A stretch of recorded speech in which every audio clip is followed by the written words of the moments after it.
Picture this. You walk into a beautifully lit store, the hum of soft music in the background, racks of clothing or shelves of books waiting to be explored.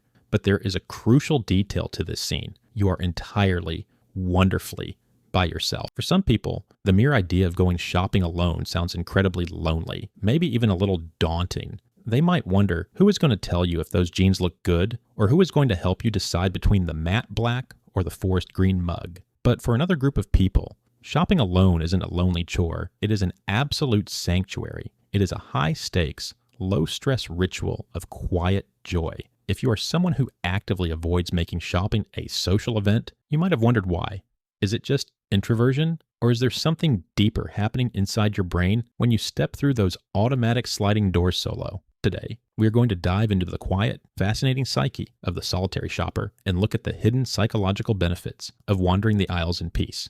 Let's start by looking at what happens to our minds when we shop with a companion. Sociologists often talk about a concept called the looking glass self, which is the idea that we constantly shape our identity based on how we think others perceive us. When you shop with a friend, parent, or partner, you aren't just looking at the products on the shelves. You are looking at them through the lens of your companion's taste. Your brain is silently running a background program, anticipating their feedback. You pick up a quirky sweater, look at your friend's face, and instantly run a simulation of their reaction. If you sense even a flicker of disapproval, you might put it back. When you shop alone, however, that mirror is shattered in the best possible way. The background program shuts down. You are finally free to interact with objects based purely on your own genuine impulses. It becomes an exercise in radical self-honesty. You buy the book with the cheesy cover because you actually want to read it, not because it looks intellectually impressive to the person standing next to you. In a world where we spend so much energy curating ourselves for others, shopping alone offers a rare, unfiltered playground for our true preferences. Beyond the social dynamics, we have to talk about the sheer mental energy that shopping requires.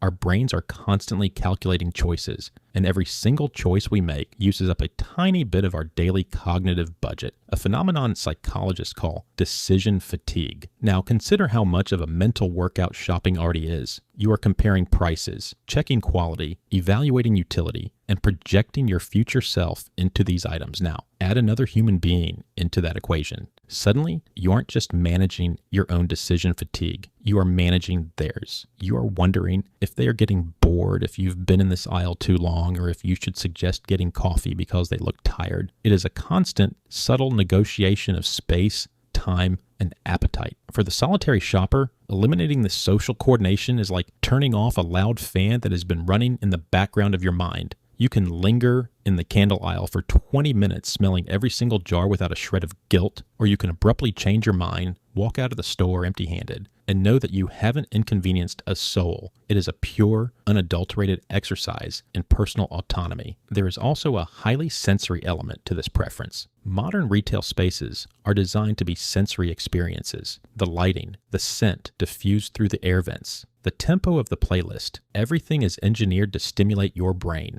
For individuals who are highly sensitive to their environments, this sensory input can quickly become overwhelming. When you are alone, you can use the shopping experience as a form of active meditation. You can touch the textures of the fabrics, focus on the visual harmony of a well-organized shelf, and move at a pace that matches your internal rhythm. It becomes a tactile, grounding experience. But when you add a conversation to that mix, the brain suddenly has to process the bright lights, the crowded aisles, the visual stimuli, and the thread of a dialogue. It's like trying to read a book while someone is playing the drums next to you. By choosing to shop alone, you are protecting your nervous system. You are turning what could be a chaotic, exhausting ordeal into a quiet, comforting ritual of transition, a way to decompress after a long week by gently engaging your senses without demanding anything from your social battery. There is also a profound psychological comfort in being a ghost in a crowd. When you enter a store alone, you are wrapped in a cozy blanket of anonymity. Nobody in that space knows your history, your stresses, or your obligations. You are just a temporary observer, a traveler passing through. This sense of being invisible is incredibly liberating for the modern mind, which is so often tethered to emails, texts, and social expectations. It allows us to step outside of our daily roles as a boss, a parent, a student, or a partner. and just exist as an individual. It's a mini vacation for the ego. You can wander, daydream, and let your mind drift to unexpected places. Sometimes the best ideas or the deepest realizations don't come to us when we are sitting at a desk trying to think. They find us when we are mindfully sorting through a rack of vintage coats or comparing different types of pasta sauce in a quiet grocery aisle. So, if you are someone who cherishes your solo shopping trips, please know that this isn't a sign of being antisocial or distant. It is actually a beautiful form of self-preservation. It is your brain's way of seeking out a pocket of peace, control, and authenticity in a loud and demanding world.